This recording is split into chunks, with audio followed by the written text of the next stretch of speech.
Hello, as I said, my name is Jaden Sherrod, and I'm a sustainability and the built environment student here at UF. And my research is looking at the relationship between urban sprawl and agricultural decline. And as many of you might know, Florida is currently in a crisis with the citrus industry and losing a lot of production of oranges.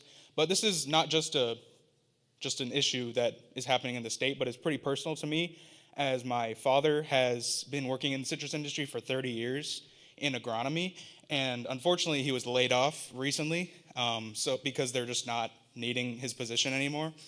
So this is such a big issue that's happening currently.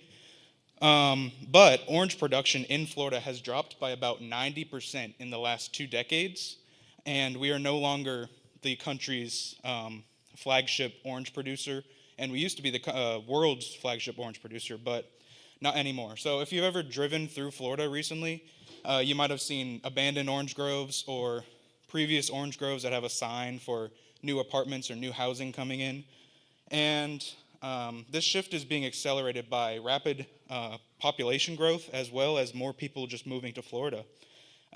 So what can we do? Our key strategy is to support the farmers and small landowners who aren't sure how to go about business when they are just not making enough money. But conservation easements are a good way to support them, that the government can provide help with rezoning their land to make sure that it stays rural, and also that they're able to financially stay stable during that time. And also, in the places that are needing to be built, building more efficiently and sustainable with only building on less than 20% roughly of the land and using 80% for conservation. And also with these orange groves, they are on a lot of land that is used in the Florida Wildlife Corridor and have very important ecosystems, like with the panther, especially down in Southwest Florida, where I'm from.